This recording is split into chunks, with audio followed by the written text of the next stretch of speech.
चलिए आज का जो टॉपिक है यही है। अभी साइबर क्राइम से रिलेटेड चीजें चल रही हैं, ये साइबर सिक्योरिटी,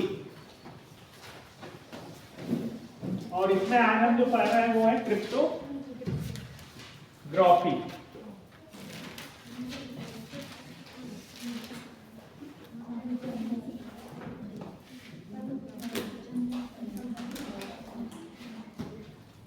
सुने होंगे कि नहीं सुने? क्रिप्टोग्राफी क्या है? क्रिप्टोग्राफी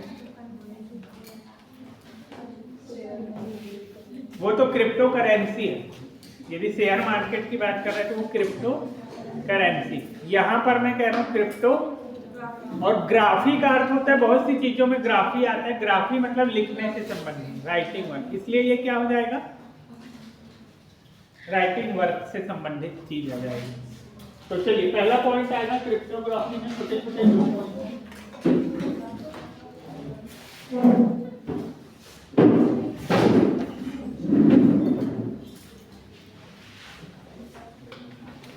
क्रिप्टोग्राफी जानकारी को छुपाने या कोड करने की प्रक्रिया है। जानकारी को छुपाने या कोड करना,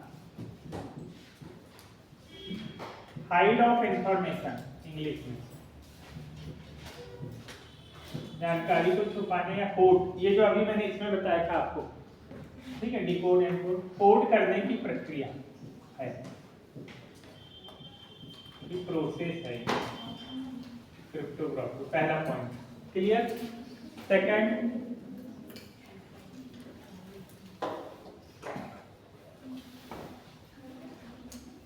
जानकारी को छिपाने या कोड करने की प्रक्रिया है, नीचे लिखो। इसका उद्देश्य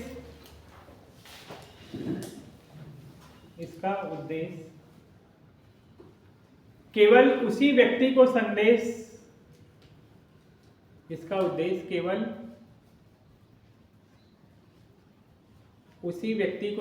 पहुंचाना है, केवल उसी व्यक्ति को संदेश पहुंचाना है या देना है, कॉमा लगा लेना, जिसे भेजा गया है। इसका उद्देश्य केवल उसी व्यक्ति को संदेश देना है जिसे भेजा गया है। सेकंड पॉइंट हो गया, ठीक है। दोनों पॉइंट को पढ़ो, क्या कह रहा है।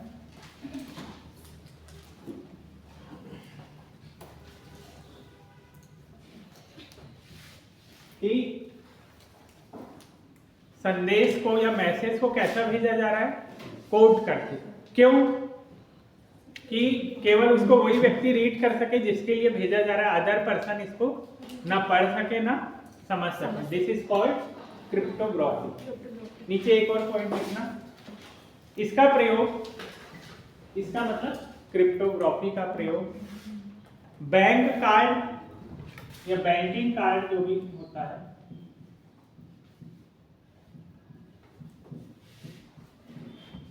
बैंक कार्ड, कंप्यूटर पासवर्ड,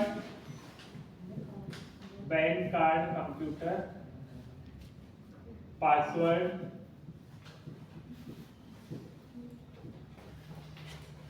और ई कॉमर्स में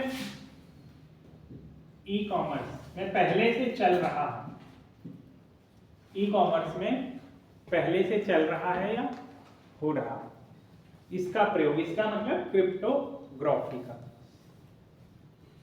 कि जो बैंकिंग कार्ड, मतलब जो बैंक के कार्ड वगैरह होते हैं, या हम एटीएम समझ सकते हैं, रुपए कार्ड हो गए आजकल, ठीक है, डेबिट कार्ड हो गए, क्रेडिट कार्ड हो गए, तो उन सब में क्रिप्टोग्राफी का ही यूज हो रहा है। क्यों? क्योंकि वो कोडेड होते हैं। कोडेड ऐसे कि मतलब जिस पर्सन को जारी किए जाते हैं केवल वही उसको पढ़े और समझे, दूसरे व्यक्ति उसका उपयोग, मतलब उस पर दुरुपयोग ना कर सकें देख के। जैसे एटीएम पिन, आप क्या करते हो, उसको क्या कहा जाता है कि एटीएम पिन किसी के साथ शेयर ना करें, अपना कार्ड नंबर ना बताएं, ओटीपी ना बताएं। तो यही अन्य शब्दों में क्या कहलाती है? क्रिप्टोग्राफी। ठीक है, यहाँ हम जानकारी को क्या कर रहे हैं? हाइड कर रहे हैं, छिपा रहे हैं, ताकि साइबर क्राइम से बच सके और साइबर सिक्योरिटी को बढ़ावा दे सके। और लास्ट में एक लाइन और लिखिए, फोर्थ पॉइंट आएगा, ये जो कल लिखे थे, एनक्रिप्शन और डिस्क्रिप्शन। एनक्रिप्शन और डिस्क्रिप्शन का एक साथ प्रयोग करना, एनक्रिप्शन एंड डिस्क्रिप्शन का एक साथ प्रयोग करना ही क्रिप्टोग्राफी कहलाता है।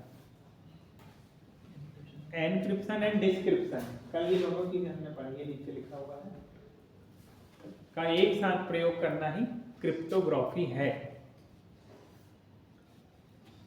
तो एनक्रिप्शन मतलब cryptography is called encryption and description, ये भी है। तो ऊपर वाली भी एक जो हमने लिखे डेफिनेशन, ये भी क्रिप्टोग्राफी, और नीचे जो लास्ट में लिखे वो भी क्रिप्टोग्राफी। क्लियर? तो ये चीजें क्या है, क्रिप्टोग्राफी है।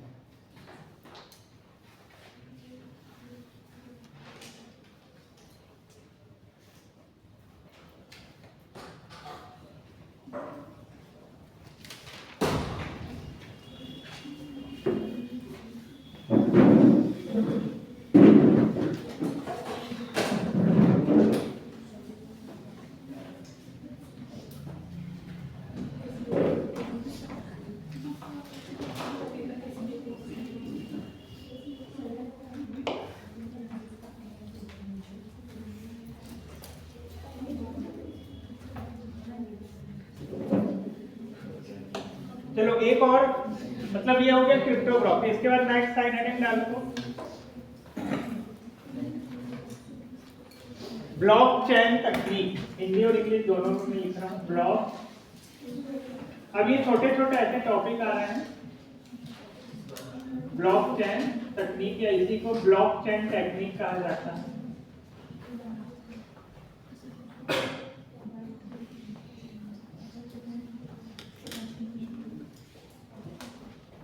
ब्लॉकचेन टेक्निक,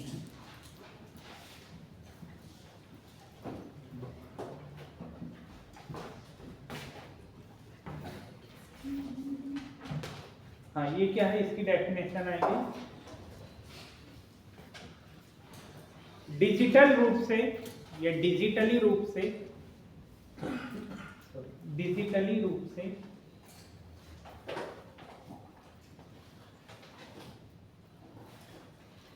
प्रमाणित लेन देन, डिजिटली रूप से प्रमाणित वेरीफाइड लेन देन, डिजिटल रूप से प्रमाणित लेन देन का ऑनलाइन पंजीकरण किया जाता है।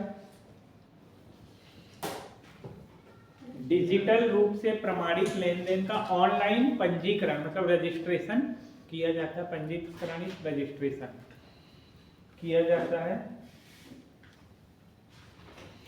जिसे ब्लॉकचेन तकनीक कहते हैं, जिसे ब्लॉकचेन टेक्निक कहते हैं।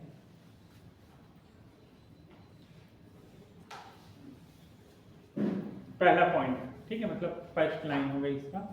नीचे सेकंड आएगा कि इसमें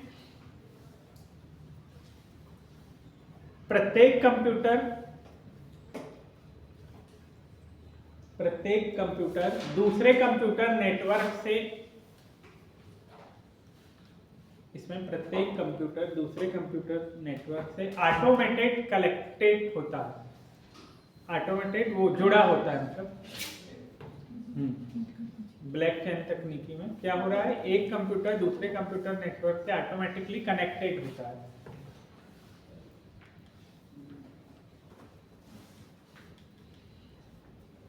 ऑटोमेटेड कनेक्टेड होता है। और लास्ट में यह डेटा संरचना की एक नई, यह डेटा संरचना की न्यू टेक्निक है, मतलब ये डेटा संरचना, डेटा स्ट्रक्चर की न्यू टेक्निक है। हाँ, डेटा स्ट्रक्चर की एक न्यू टेक्निक है। देखो इसका सबसे अच्छा उदाहरण है जैसे मॉल वगैरह जो शॉपिंग जोन में आपने देखे होंगे, वहां आजकल क्या हो गया, सब बार कोड होते हैं, और वो बार कोड की पूरी इंफॉर्मेशन किसमें होती है, उनके सिस्टम में होती है। वो सिस्टम सब एक दूसरे से कनेक्टेड होते हैं। आप लोग मॉल गए होंगे या देखे होंगे, यूज किए होंगे, तो वहां ये टेक्निक यूज होती है, ब्लॉकचेन टेक्निक। मतलब सभी कंप्यूटर नेटवर्क जो है वो आपस में जुड़े होते हैं। बैंकिंग में भी यही होता है शुरू से, बैंक में भी जितने कंप्यूटर होते हैं, जितने सिस्टम होते हैं, वो सब आपस में कनेक्टेड होते हैं। तो एक दूसरे से आपस में कनेक्टेड होना ही एक प्रकार से ब्लॉकचेन तकनीक कहलाता है।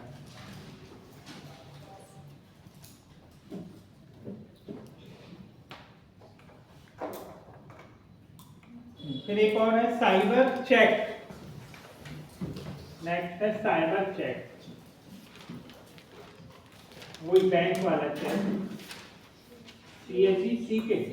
सीके हाँ,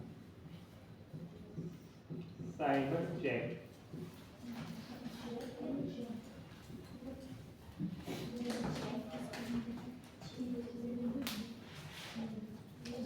हाँ बैंक में जो चेक सी है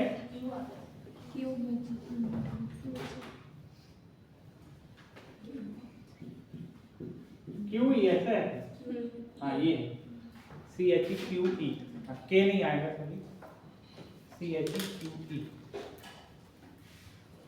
हाँ यह स्वदेशी रूप से, इसमें पहला पॉइंट यह है स्वदेशी मतलब इंडियन ओरिजिन, यह स्वदेशी रूप से सीडेक पुणे, ये एक संस्था है, किसको मालूम है ये सीडेक पुणे, ये अपने यहाँ आपको मालूम है जो महाराष्ट्र का जो पुणे सिटी है वो भी क्या है सॉफ्टवेयर और हार्डवेयर कंपनियों का बहुत बड़ा जंक्शन है, जैसे एक बेंगलोर है उसी तरह से पुणे, तो पुणे में हमारे देश का सबसे प्रमुख ये कंप्यूटर इंस्टीट्यूट है जिसको क्या कहा जाता है सीडेक पुणे। तो ये जो है साइबर चेक हमने क्या लिखा यार स्वदेशी रूप से, हाँ सीडेक पुणे द्वारा विकसित या डेवलप, सीडेक पुणे द्वारा विकसित एक साइबर फॉरेंसिक टूल किट है, साइबर फॉरेंसिक टूल किट है। और फॉरेंसिक कहाँ यूज होता है अपराध वगैरह में, और टूल किट का मतलब इसमें बहुत सारी चीजें उसमें समाहित होती हैं। टूल किट क्या है, ये चेक, नाम जरूर चेक है लेकिन ये चेक नहीं है। चेक से हमारे दिमाग में क्या आता है, एक ऐसा कागज जो बैंक द्वारा दिया जाता है या बैंक में हम देते हैं जिससे हमको पैसे मिलते हैं। आपके नाम का कोई चेक काट के देगा तो आप बैंक में जमा करोगे तो यू कैन गेट मनी, मतलब आपको पैसे मिलेंगे, है ना।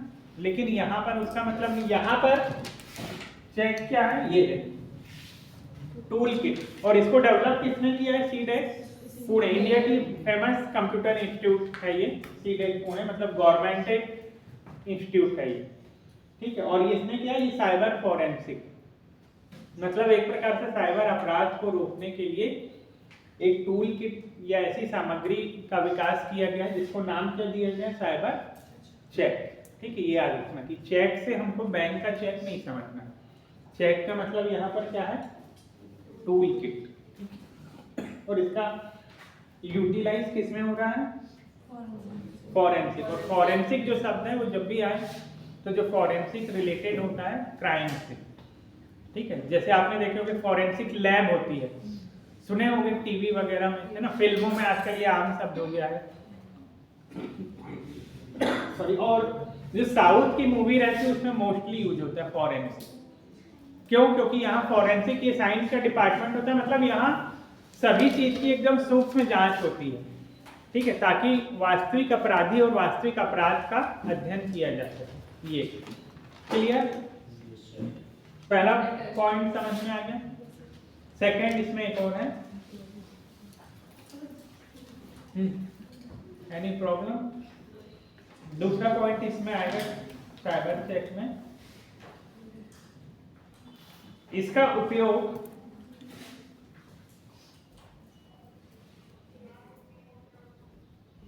सॉफ्टवेयर कंपनियों द्वारा, इसका उपयोग सॉफ्टवेयर कंपनियों द्वारा साइबर अपराध के विश्लेषण में किया जा रहा है, analysis of cyber crime, cyber अपराध के विश्लेषण में किया जा रहा है। किसका उपयोग, इस टूल किट का उपयोग, इसका उपयोग सॉफ्टवेयर कंपनियों द्वारा साइबर अपराध के विश्लेषण में किया जा रहा है, ठीक है। बस इतना ही है इसमें। तो इस चेक से, चेक का अर्थ हमको नहीं लगाना है, इसका अर्थ क्या लगाना है, एक ऐसा टूल किट है जो सीडेक पुणे द्वारा डेवलप है और साइबर फॉरेंसिक टूल किट इसको नाम दिया गया है। तो ये स्वदेशी प्रोडक्ट है एक प्रकार से, मतलब हमारे देश में ही इसका विकास हुआ है। चलिए एक और लोकल फेमस शब्द आ रहा है, आपको मालूम होगा, साइबर आतंकवाद।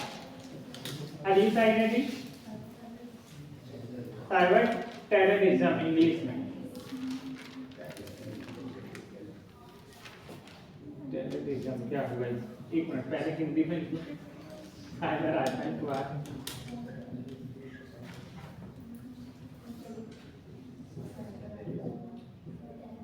साइबर टेररिज्म, क्योंकि आतंकवाद तो साइबर टेररिज्म ही कहा जाता है ना। टेररिज्म या साइबर क्या है ये?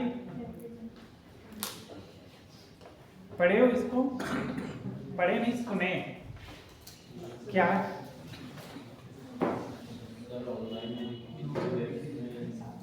और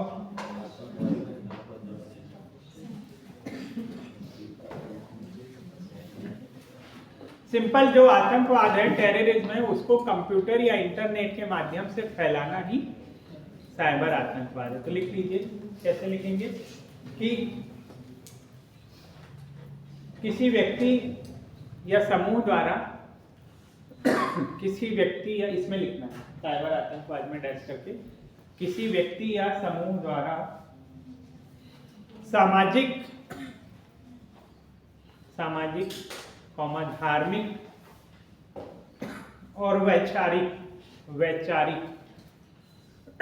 किसी व्यक्ति या समूह द्वारा सामाजिक धार्मिक और वैचारिक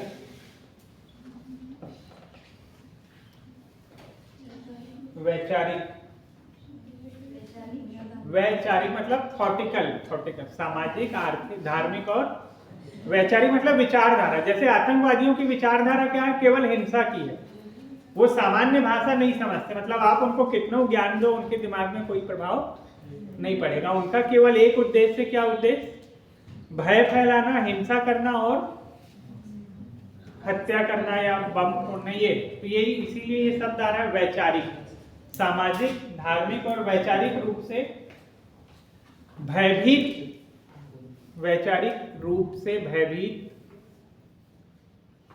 करने के लिए, भयभीत करने के लिए कंप्यूटर या इंटरनेट के माध्यम से धमकी भरे संदेश देना। भयभीत करने के लिए कंप्यूटर या इंटरनेट के माध्यम से धमकी भरे संदेश देना। थोड़ा सा लंबा जरूर हो गया, लेकिन समझ में आ जाएगा आप पढ़ोगे तो। धमकी भरे संदेश देना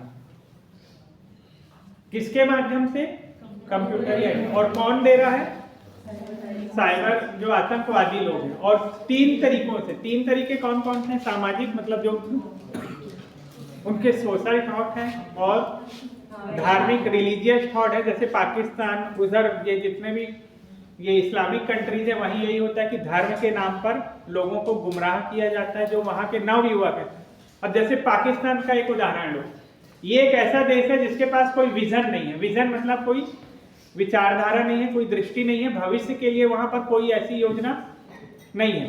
तो वहाँ के जो लाखों युवा हैं, अब वो क्या करें? युवाओं के सामने सबसे बड़ी समस्या होती है बेरोजगारी की, रोजगार की। तो उनको धर्म के नाम पर यही, और पैसे देकर उनको क्या कर लिया जाता है? लालच देके जो खरीद लिया जाता है, या उनको एक प्रकार से गुमराह कर दिया जाता है। जो आपने टीवी और फिल्मों में, आजकल बहुत सारी फिल्में इसी मैटर पे बनती है, ठीक है, देखे भी होंगे आपने, कि वहाँ के नवयुवकों को कि आप यदि देश के नाम पे और धर्म के नाम पे अपना जीवन कुर्बान कर दोगे तो जन्नत की प्राप्ति होगी, और क्या होगा, और दुनिया भर का, ठीक है, ये सब देके उनको आतंकवाद में धकेला जाता है। तो यही चीज क्या कहलाती? Cyber terrorism. और वो लोग आसानी से इसके गुमराह उसमें आ जाते हैं। क्यों आ जाते हैं? इन विचारधाराओं में। क्योंकि एक तो वो ज्यादा पढ़े लिखे नहीं होते, उनको देश दुनिया की समझ नहीं होती। क्योंकि जब व्यक्ति जितना ज्यादा पढ़ता है उतनी उसमें समझ विकसित होती है। इसलिए कहते हैं education is the best option. लेकिन क्योंकि उन देशों में एजुकेशन ही नहीं है, शिक्षा उतनी नहीं है, डेवलप नहीं है, रोजगार के साधन नहीं है और आसानी से उनको बचपन से ब्रेन वॉश कराया जाता है, ठीक है। और ये धर्म के नाम पर, जैसे आपने एक शब्द सुने होंगे मदरसा, जो मदरसा है वो एक प्रकार से प्राइमरी एजुकेशन सेंटर है, किनके? मोहम्मदन कम्युनिटीज के। लेकिन 70 से 80 जो मदरसे हैं वहां पर रिलीजियस एजुकेशन ज्यादा दिया जाता है, धर्म की शिक्षा। जबकि जो चाइल्ड होते हैं, जो बच्चे होते हैं, उनको क्या कहा जाता है, ये मतलब सबसे अच्छी पॉलिसी कि 5 से 10 साल तक आप उनको अच्छी बातें सिखाइए। और इसी 5 से 10 साल में, क्योंकि दिमाग में जो एक बार जो चीज प्रवेश कर जाती है वो आसानी से बाहर नहीं निकलती, ठीक है। जो बीज बचपन में बो दिए जाते हैं वो ताउम्र या जिंदगी भर के लिए वो एक बहुत बड़े वृक्ष का रूप ले लेते हैं, ठीक है। तो और ये पाकिस्तान, ईरान, अफगानिस्तान, जितने भी ये देश हैं जो इससे प्रभावित हैं, इससे ग्रस्त हैं, जिसका सबसे बड़ा एग्जाम्पल जो हमास है, जिसके बारे में अपन देख रहे हैं, सुन रहे हैं, वहां पर ये बहुत चलता है, मतलब इस प्रकार की एजुकेशन। तो इस एजुकेशन के कारण क्या होता है, उन बच्चों के या जो, और आजकल महिलाओं को भी, मतलब लड़कियों को भी इस प्रकार का प्रशिक्षण दिया जा रहा है कि वो टेररिज्म के रूप में बम अटैक करें, ठीक है, या बम निरोधक दस्ता बन जाए, ठीक है, बम अटैक कर। जैसे राजीव गांधी के साथ क्या हुआ है, राजीव गांधी की जो हत्या हुई थी वो इसी विचारधारा से प्रेरित होकर की गई थी, ठीक है। भले उसका कारण दूसरा था, उसका जो तात्कालिक कारण था वो क्या था कि राजीव गांधी ने जो तमिल आतंकवादी हैं जो लिखते हैं उनके ऊपर कार्रवाई करने का आदेश दे दिया था। तो पर ये उसका एक प्रकार है, किसका? टेररिज्म, साइबर टेररिज्म का, मतलब आतंकवाद का एक प्रकार है। तो आज विश्व इससे बहुत बड़ा प्रभावित है और ये जो हो रहा है, जबकि ये जो दुनिया आपको मालूम है कि ये साइबर ईरा चल रहा है, मतलब साइबर युग चल रहा है, ठीक है, मतलब कंप्यूटर का जमाना है, यहाँ सब चीज हाईटेक है आजकल, मतलब नई नई टेक्निक्स आ गए हैं, नई नई चीजें आ गई हैं, पूरा विज्ञान का युग है। लेकिन उसके बावजूद भी ऐसे लोग हैं जो केवल और केवल धार्मिक विचारधारा पे अपने जीवन को समाप्त कर देते हैं। उन्होंने कहा आप अपने आप को बम विस्फोट से उड़ा लीजिए और जितने लोग मरेंगे उतनी आपको जन्नत की प्राप्ति होगी। तो यही हो रहा है, ठीक है। ये पूरा फिल्मों में दिखाया जाता है, बहुत सारी फिल्में आई हैं, अब मेरे को एकदम से याद नहीं आ रही हैं, आपने देखे भी होंगे, बताना चाहिए नाम फिल्मों के। हाँ, और 26/11 तो वो अपने देश की है, और इसके अलावा हाँ सूर्यवंशी तो अमिताभ बच्चन की बेटा, हाँ सूर्यवंशम,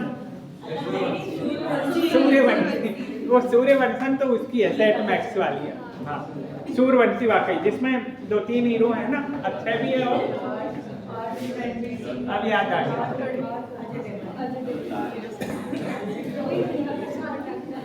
तो आज विश्व में जो आतंकवाद है वो साइबर आतंकवाद का रूप ले चुका है। और मैंने कल आपको बताया भी था कि जो आतंकवादी हैं वो एनक्रिप्शन और डिस्क्रिप्शन का प्रयोग कर रहे हैं अपने संदेश को आदान प्रदान करने के लिए, ठीक है। और यही हो रहा है, जैसे हमास के, और आतंकवादी इतने ज्यादा ट्रेंड हो चुके हैं कि इजराइल जो विश्व का, मतलब वो भी एक डेवलप देश माना जाता है, वहाँ की जो आर्मी है वो भी बेस्ट आर्मी मानी जाती है, लेकिन उन्होंने अभी तक हमास के ठिकानों का पता नहीं लगा पाया कि उन्होंने, जबकि 2 साल 1 साल से ऊपर हो गए कि कितने बंधकों को कहाँ पे रखा है, गुप्त स्थान पे रखा है। तो इस तरह से वो वेल ट्रेंड होते हैं, और वेल ट्रेंड मतलब अच्छे से प्रशिक्षित होते हैं और इन सब चीज़ों की उनको जानकारी होती है। और अभी 3-4 दिन पहले एक न्यूज़ आई थी, वो आपने शायद पढ़ी होगी, कि जितने भी आतंकवादी हैं 100% वो सब कैसे हैं, नहीं वो सब इंजीनियर्स हैं, मतलब वेल एजुकेटेड है, शिक्षित है। और शिक्षित होने के बाद जब उनको वो नहीं मिला, एम्प्लॉयमेंट नहीं मिली, रोजगार नहीं मिला, तो वो क्या बन गए, उन्होंने बंदूक उठा ली, बंदूक और बम उठा लिए, ठीक है, ऐसे हुए।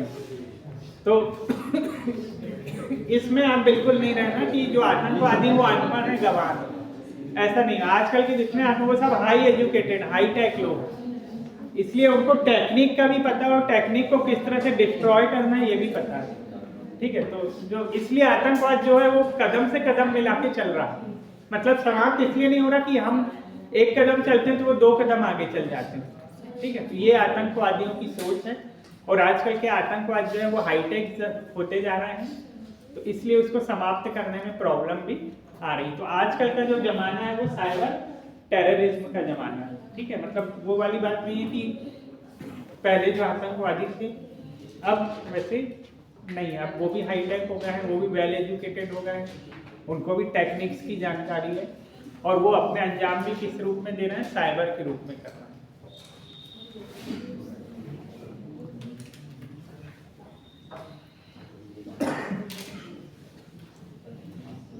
चलो एक और आ रहा है, time bomb virus.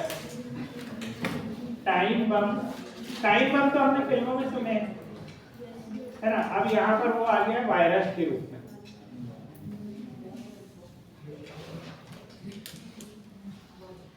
Time bomb virus, bomb है सॉरी, दवा लो सर, BOMB, तो यही तो लिखा था ना, BOMB बॉम्ब, हाँ, टाइम बॉम्ब वायरस। ऐसा वायरस, इसकी डेफिनेशन, ऐसा वायरस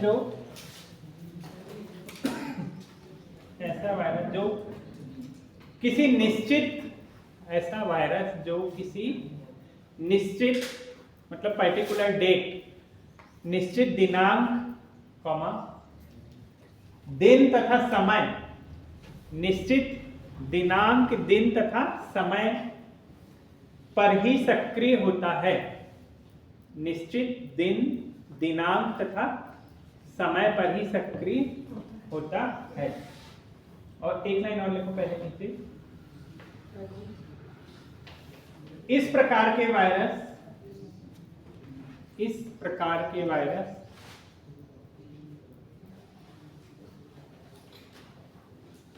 एक लॉजिक प्रभाव डालते हैं। लॉजिक, हिंदी में भी लॉजिक है और इंग्लिश में भी लॉजिक है। इस प्रकार के वायरस एक लॉजिक प्रभाव डालते हैं,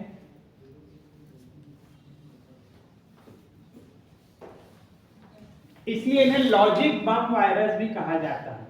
लॉजिक बम वायरस एक और नाम है इसका, भी कहा जाता है या कहते हैं। इसलिए इन्हें लॉजिक बम वायरस भी कहा जाता है। क्यों? क्योंकि ये लॉजिक प्रभाव डालते हैं।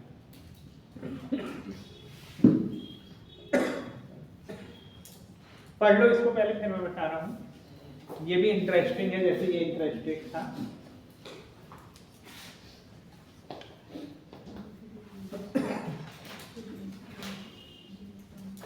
लॉजिक बम, हाँ, क्या समझ में आया?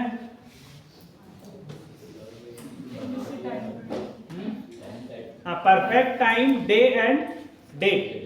जैसे पुराने फिल्मों में कहा जाता था कि इतने बज के इतने मिनट पे ये बम वहां फट जाएगा, है ना।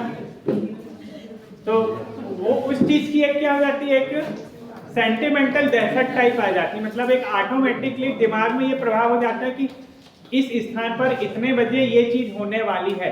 तो पूरा ध्यान हमारा किस पे रहता है, उसी। जैसे पहले की फिल्मों में गुंडा क्या करता था, ये वार्निंग दे देता था हीरो को, या हीरो कह देता था कि इतने बजे इतने दिन इतने समय पर मैं तेरा काम तमाम कर दूंगा, ठीक है।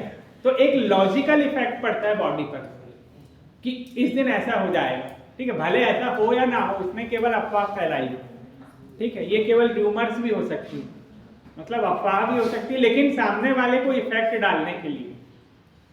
जैसे खास करके डॉक्टर लोग ये यूज करते हैं। डॉक्टर हमेशा आपको क्या कहते हैं, यदि आपको कोई गंभीर डिसीज है, लेकिन डॉक्टर कहते हैं कि आप और डॉक्टर ने, ये एक साइकोलॉजी फैक्ट भी है, बहुत सारे लोगों के साथ हुआ कि यदि जैसे किसी को कैंसर वगैरह हो जाता है तो उसको मालूम है कि कैंसर, हाइपेटाइटिस और ये जो है अभी तक कुछ ऐसी बीमारियां हैं जिनका इलाज नहीं हुआ, लेकिन आपके अंदर यदि इफेक्टिव एनर्जी है और आप पॉजिटिव माइंड के हो तो आप बड़ी से बड़ी डिजीज को भी मात दे सकते हो। जबकि डॉक्टर कई बार हाथ खड़े कर देते हैं कि आपके पास ज्यादा समय नहीं है, आप 6 महीने 1 साल तक के मेहमान हो, आपका जो कैंसर है 4th स्टेज पर है, या ये है वो है।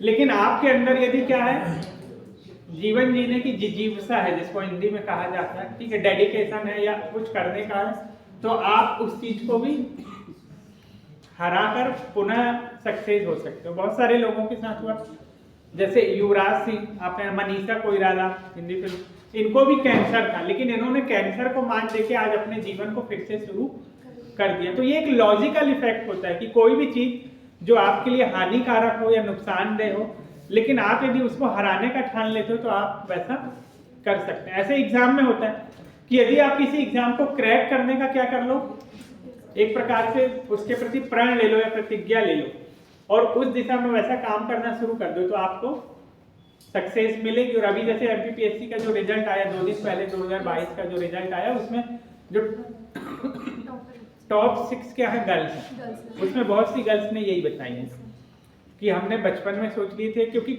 बहुत सारे लोग जो ऐसे भी टॉप किए हैं जिनके माता पिता किसी के मजदूर हैं, किसी के व्यापारी हैं, मतलब जिनका पढ़ाई से कोई रिलेशन नहीं था।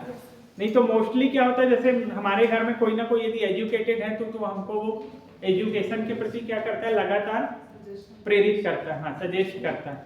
लेकिन ऐसे भी लोग हैं, और आजकल का समय आपको मालूम है, जैसे एक छिंदवाड़ा के लिए क्या ऐतिहासिक उपलब्धि की पहला भारतीय जनजाति का, हाँ भारिया का, हाँ वो क्या बना है, पहला डीसी, पहला डिप्टी कलेक्टर भारिया जनजाति से, ठीक है। तो जबकि भारिया कहाँ, जनजाति कहाँ, और उनका काम क्या है, मजदूर करने वाले थे, उसके माता पिता मजदूर थे, लेकिन वो जबलपुर गए और जबलपुर में ही वो काम करते करते उन्होंने अपने बच्चों को पढ़ाए। तो पढ़ाते पढ़ाते वो इंजीनियरिंग का एंट्रेंस एग्जाम निकाला और फिर वहां पर वो तैयारी करने लगा, क्योंकि जहां घर था वहां आसपास कोचिंग थी। तो कोचिंग तो उसने लिया नहीं, लेकिन उनसे मिलता रहा, क्योंकि कोचिंग की फीस आपको मालूम है, पीएससी वगैरह आईएएस की फीस वैसे ही ज्यादा होती है। तो उसके मन में शुरू से क्या थी, ऐसी उमंग थी, कुछ करना है, आगे बढ़ना है, तो उसने इस चीज को फॉलो किया और आज वो अपने लक्ष्य पर पहुंच गया। तो ऐसा होता है, और मतलब किसी भी चीज में होता है, चाहे वो डिजीज हो, कोई बीमारी हो, या हमारा कोई लक्ष्य हो, हम उसके लिए ठान लेते हैं और अभी से जागरूक हो जाते हैं और उस दिशा में काम करने से ही काम आगे बढ़ता है, केवल सोचने से कुछ नहीं होता, ठीक है। मतलब ख्याली पुलाव नहीं पकाना है कि ऐसा करेंगे वैसा करेंगे, उस दिशा में आज से ही हमको आगे बढ़ना होता है। कि जैसे यदि आपको भी कोई टारगेट अचीव करना चाहे, बैंक हो, रेलवे हो, एसएससी हो, तो उसके अकॉर्डिंग, आजकल अकॉर्डिंग टू सिलेबस बहुत जरूरी है, ठीक है। फिर अपना टाइम टेबल बनाओ, फिर प्रिपरेशन करो, फिर सेल्फ स्टडी को भी समय दो, ग्रुप स्टडी का भी उसमें महत्व है, क्लास का भी महत्व होता है, ठीक है, टेस्ट वगैरह का भी महत्व होता है। तो ये सब चीजें करनी पड़ती हैं आपको। जैसे जो पीएससी वाले हैं उनके लिए मेंस राइटिंग का बहुत प्रभाव पड़ता है, ठीक है। फिर जो इंटरव्यू होते हैं तो वो इंटरव्यू भी, मॉक इंटरव्यू भी होते हैं, ताकि हम इंटरव्यू बोर्ड के सामने जाके घबराए ना। तो ये सब पर्टिकुलर क्या होता है, एक पूरा सिस्टम चलता है। इस सिस्टम के अनुसार यदि हम काम करते हैं तो हमको सक्सेस मिलता है। तो ये तो एग्जाम्पल था, हमारी बात चल रही थी बम पे। तो ये बम क्या है, टाइम बम वायरस। तो ये टाइम बम क्या है कि यदि ऐसा अटैक होने का कोई हमको सूचना मिलती है, जैसे मैंने आपको बताया था कि दिल्ली में बम अटैक की सूचना दी गई, तो जितनी भी जो सिक्योरिटी एजेंसी थी, सुरक्षा एजेंसी थी, वो सब सक्रिय हो गई और जांच करने लगी। लेकिन जांच करने में ये पाया गया कि वो जो ईमेल आया था वो फर्जी ईमेल था, जो स्टूडेंट द्वारा ही भेजा गया था।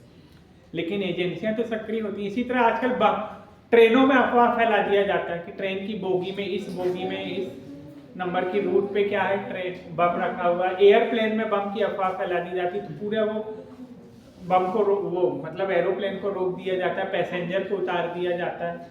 भले जांच करने पर जांच जो है वो कुछ नहीं पाया जाता। तो ये एक लॉजिकल इफेक्ट डालता है, इसलिए इसको क्या कहा जाता है, लॉजिकल बम वायरस, ठीक है। तो ये हमारे ह्यूमन लाइफ में, मतलब मानव जीवन में एक लॉजिकल इफेक्ट बहुत होता है, जो हर चीज में इफेक्टिव इफेक्ट डालता है, ठीक है। ये हो जाता है टाइम बम वायरस या लॉजिकल बम वायरस। क्लियर? मतलब ये अब जुड़ा हुआ है, हम इसको जानते हैं, समझते हैं, केवल इसको वायरस और बम के रूप में बता दिया गया है। बाकी ये हमारे जीवन से जुड़ा हुआ पहलू कि कोई भी जो गतिविधियां हैं, यदि आपके बारे में कह दी जाती हैं या बोल दी जाती हैं, तो हम उससे क्या हो जाते हैं, इफेक्टेड हो जाते हैं। जैसे किसी की ज्यादा बढ़ाई कर दो, जिसको कहते हैं चने के पेड़ पर चढ़ाना, तो वो क्या हो जाता है, हाँ बाद में गिर भी जाएगा, लेकिन वो अपने प्रति क्या हो जाएगा। या फिर आप उल्टा करो, किसी के प्रति निगेटिव बोल रहे तो वो उस चीज में सुधार करने लगेगा। क्यों? क्योंकि ये लॉजिकल इफेक्ट होता है। जैसे बोल रहे हैं कि तुम पढ़ते नहीं हो, तुम्हारे नंबर अच्छे नहीं आते, तुमसे तो कुछ नहीं होगा, ये यदि कोई बोल दे तो ये जो जिसको कहते हैं ना कि दिल के लिए बोल देना है, दिल पे चोट लग जाना, तो कल से फिर अलर्ट हो जाओ कि देखता हूँ और पता चला। और ऐसे ही होता है कि जैसे स्कूल कॉलेज में जो बैंक बैचर होते हैं, जो पीछे के छात्र होते हैं, जिनको क्या माना जाता है कि ये बदमाशी करने वाले हैं, पढ़ने वाले नहीं, पता चला टॉप वही कर जाते हैं, है ना। जैसे 3 इडियट में आपने देखे होंगे रेंचो वगैरह को, ठीक है, ये उसका उदाहरण है। चलो, तो ये लगभग हो जाते हैं।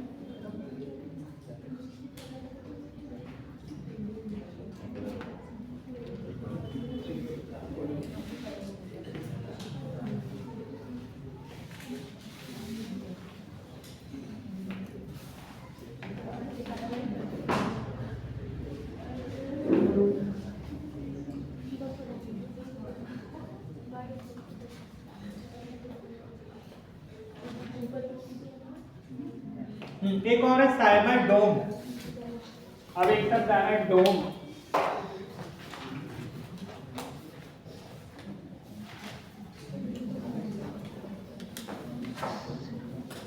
तो होता है कि नहीं, ऐसे जीवन में होता है, आपने खुद सभी के साथ इस तरह की घटनाएं या कंडीशन हुई होगी जो हमारे लाइफ में क्या डालती है, लॉजिकल इफेक्ट डालती है।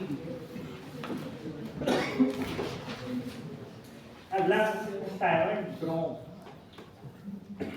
डोम DOM, हिंदी में डोम और साइबर डोम।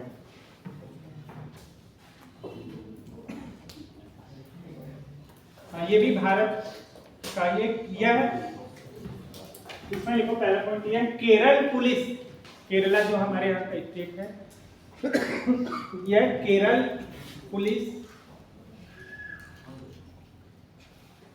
विभाग का, केरल पुलिस विभाग डिपार्टमेंट, केरल पुलिस विभाग का एक तकनीकी विकास और अनुसंधान केंद्र है, technical development and research centre. Kerala police का या केरल पुलिस विभाग का तकनीकी अनुसंधान और विकास केंद्र है। केरल पुलिस विभाग का तकनीकी अनुसंधान और विकास केंद्र है। कौन सा? साइबर डोम। नीचे इसमें दूसरा पॉइंट आएगा, इसमें उत्कृष्ट साइबर सुरक्षा, एक्सीलेंट साइबर सिक्योरिटी, इसमें उत्कृष्ट साइबर सुरक्षा के साथ साथ पुलिस व्यवस्था का सहयोग लिया जाता है। इसमें उत्कृष्ट साइबर सुरक्षा के साथ साथ पुलिस विभाग का सहयोग लिया जाता है।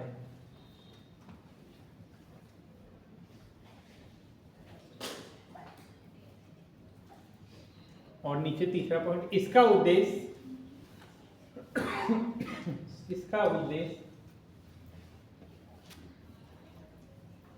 देश के नागरिकों को, इसका उद्देश्य देश के नागरिकों को सुरक्षित और विश्वसनीय, इसका उद्देश्य देश के नागरिकों को सुरक्षित और विश्वसनीय साइबर सुरक्षा प्रदान करना है। साइबर सुरक्षा प्रदान करना है। किसका उद्देश्य? साइबर डोम का। ठीक है, 3 पॉइंट है, तीनों पॉइंट को पढ़ो पहले, फिर मैं बता रहा हूं।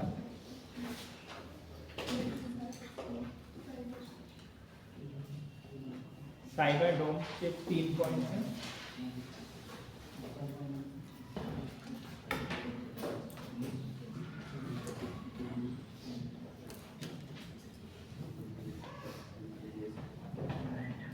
तो सबसे पहले इसका जो रिलेशन है वो किससे है? Kerala police department. और केरल या केरला जो हमारे यहाँ पे साउथ का स्टेट है, आप जानते हो, देश का कैसा स्टेट है? सबसे साक्षर वाला राज्य है, ठीक है, सबसे ज्यादा लिटरेसी है यहाँ। कितने %? अब तो बढ़ गया, ये जो आप बता रहे हो वो 2011 की जनगणना है। अब जो ठीक है, हाँ सबसे ज्यादा हाँ लिंगानुपात सेक्स रेशो वाला भी है, लेकिन लिटरेसी ज्यादा होने के कारण वो सबसे हाईटेक स्टेट भी है, और सबसे हाईटेक स्टेट होने के कारण सबसे ज्यादा साइबर क्राइम भी यहाँ होते हैं। सबसे ज्यादा नहीं मतलब अधिकतर होते हैं, क्योंकि आजकल क्राइम का तरीका क्या हो गया, साइबर। तो इसीलिए केरल पुलिस डिपार्टमेंट ने साइबर ड्रोन का विकास किया। और ये जो साइबर ड्रोन है वो क्या है कि वहाँ की जो पुलिस विभाग है, पुलिस डिपार्टमेंट है, उसको साइबर तकनीकी और अनुसंधान केंद्र उपलब्ध कराना है। मतलब वहाँ पर सभी प्रकार की साइबर इंफॉर्मेशन अवेलेबल है, सभी प्रकार के साइबर उपकरण उपलब्ध हैं, मतलब हाईटेक कंप्यूटर है, हाईटेक सबसे तेज इंटरनेट फैसिलिटी है, ताकि कोई भी साइबर क्राइम होता है तो तुरंत उसकी सूचना मिले और तुरंत उस पर रिएक्ट किया जा सके और उसको रोका जा सके। यही साइबर ड्रोन, मतलब ड्रोन के माध्यम से हर चीज को बिल्कुल परफेक्ट और बिल्कुल त्वरित, जिसको स्पीडी नेटवर्क कहा जाता है, ये कराना। तो केरल हमारे यहाँ तो वैसे ही मतलब सबसे टॉप लेवल का राज्य आता है हर चीज में। वहाँ स्वास्थ्य सेवाएं भी बेस्ट है, ठीक है। वहाँ का जो एक जिला है वो उसको क्या कंप्यूटर लिटरेसी जिला कहा जाता है। कौन सा? कंप्यूटर साक्षर जिला है, मतलब उस जिले के हर नागरिक को कंप्यूटर चलाना आता है। वहाँ के बहुत सारे जिले बहुत सारी विशेषताओं से वो है, बहुत सारी विशेषताएं हैं हर जिलों की। एक जिला संविधान लिटरेचर जिला है, मतलब हर उस जिले के हर नागरिक को संविधान क्या है इसके बारे में पता है। तो ये केरल की विशेषता है। तो इसी विशेषता में एक विशेषता और क्या बढ़ गई है कि केरल में क्या है, साइबर ड्रोन पुलिस विभाग का वो गठन किया गया। मतलब एक ऐसी पुलिस विभाग की संरचना की गई है जो टोटल किससे वो इंटरनेट फैसिलिटी या जिसको हम कह सकते हैं ये साइबर सिक्योरिटी से लैस है, ठीक है। ये है उसमें क्लियर, ये चीजें हैं साइबर ड्रोन। ताकि और इसका उद्देश्य क्या है कि जो वहाँ के नागरिक हैं उनको किसी भी प्रकार के जो साइबर क्राइम हो रहे हैं, जैसे हम अभी डिजिटल अरेस्ट देख रहे हैं, सुन रहे हैं, फिशिंग देख रहे हैं, ठीक है, जितने अपन ने क्राइम के प्रकार पढ़े, सामाजिक, तकनीकी और आर्थिक, उन सभी क्राइम से उनको रक्षा करना या उनकी रक्षा या सुरक्षा करना ही साइबर ड्रोन का मुख्य उद्देश्य है। विश्वसनीय और एक सुरक्षित और विश्वसनीय साइबर सुरक्षा प्रदान करना किनको? नागरिकों को, मतलब ये लोगों के लिए। क्यों? क्योंकि साइबर वो केरल गवर्नमेंट इतनी वो है जागरूक है, मतलब क्योंकि यदि गवर्नमेंट जागरूक होगी तो लोगों को वो सुविधाएं भी मिलेंगी। तो इस प्रकार से जो केरल है वहाँ पर साइबर ड्रोन डेवलप किया गया। तो देश का ये पहला स्टेट है जहाँ पर साइबर ड्रोन पे डेवलप किया गया। क्लियर?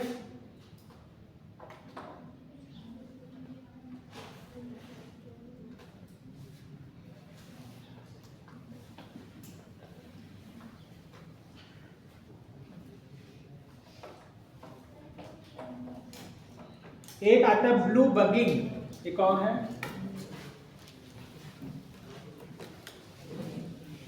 Blue bugging.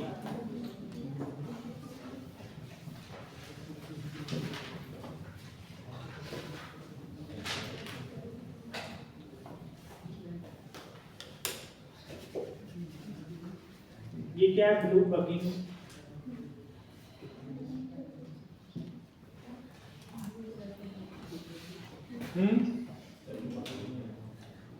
हमारे डिवाइस में मतलब मोबाइल में एक वो होता है ब्लूटूथ, उससे रिलेटेड है। तो लिख लीजिए पहले, किया है ब्लूटूथ टेक्निक को,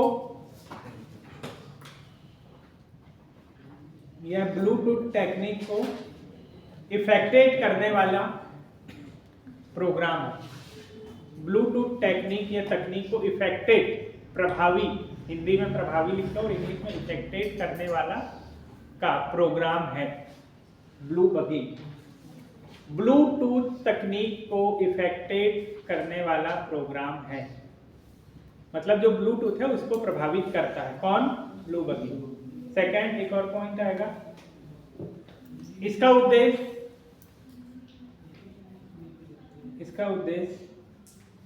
यूजर की जानकारी के बिना, यूजर, इसका उद्देश्य यूजर की जानकारी के बिना उसके सिस्टम, यूजर की जानकारी के बिना उसके सिस्टम में कॉल मतलब कॉलिंग, उसके सिस्टम में कॉलिंग कॉमा संदेश एवं डेटा, कॉलिंग संदेश एवं डेटा को नुकसान पहुंचाना है, को नुकसान पहुंचाना है। किसका उद्देश्य? ब्लू बगिंग का। ये पढ़ लीजिए उसको।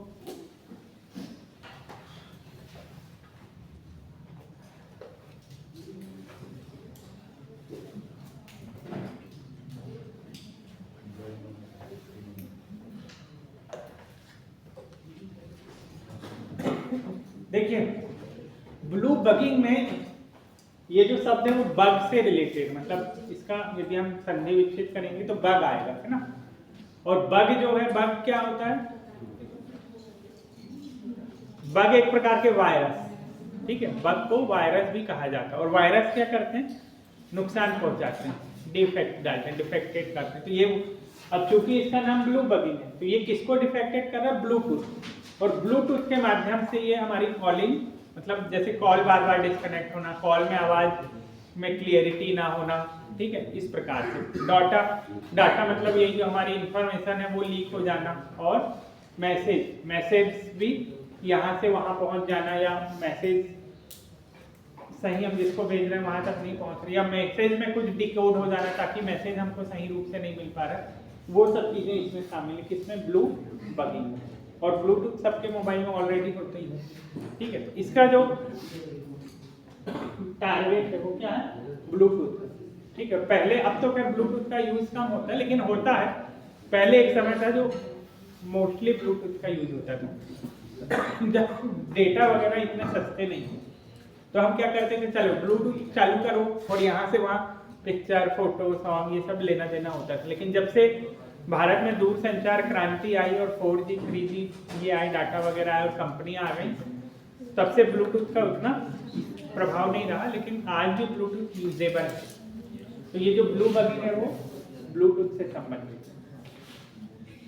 चलिए अब सीधे आ जाते हैं क्रिप्टो करेंसी, जो मेरे को आपको बताना था और क्योंकि इसी में है।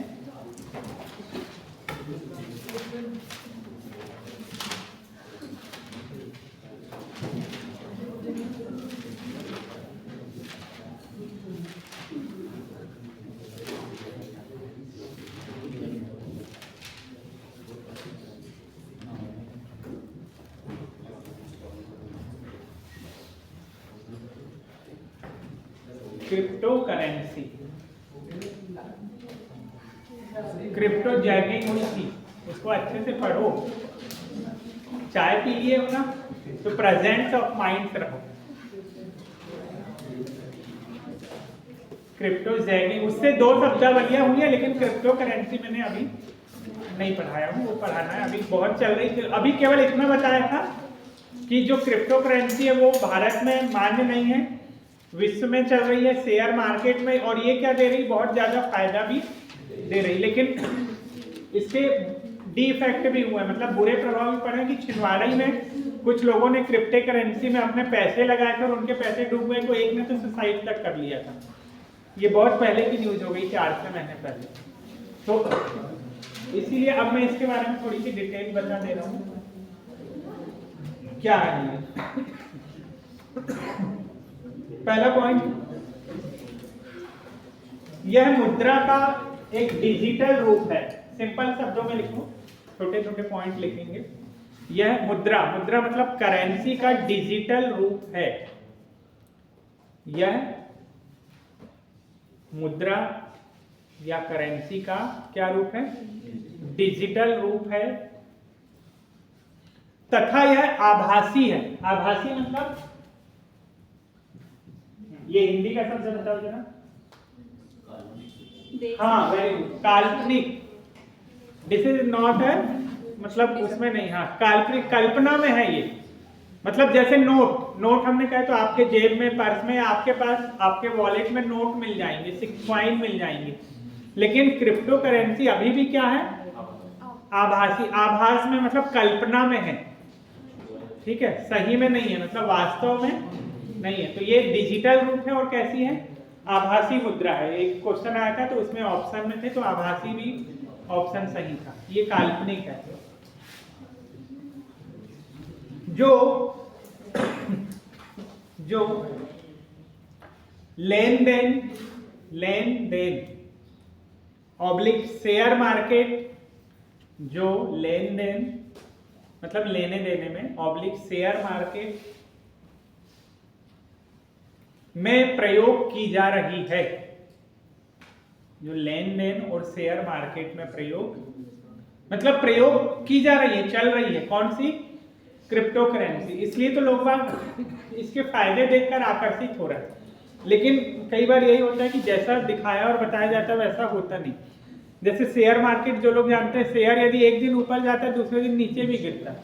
यदि लोगों को हजारों का फायदा हो रहा है तो लाखों का घाटा भी होता है। फिर कई लोग सुसाइड भी कर लेते हैं। इस पे फिल्में भी बनी बहुत सारी, ठीक है। तो इसलिए ये क्या है? एक प्रकार का भ्रम जाल, जिसको हम छलावा भी कहते हैं, ठीक है। तो क्योंकि क्या होता है जीवन में, जो मैंने अभी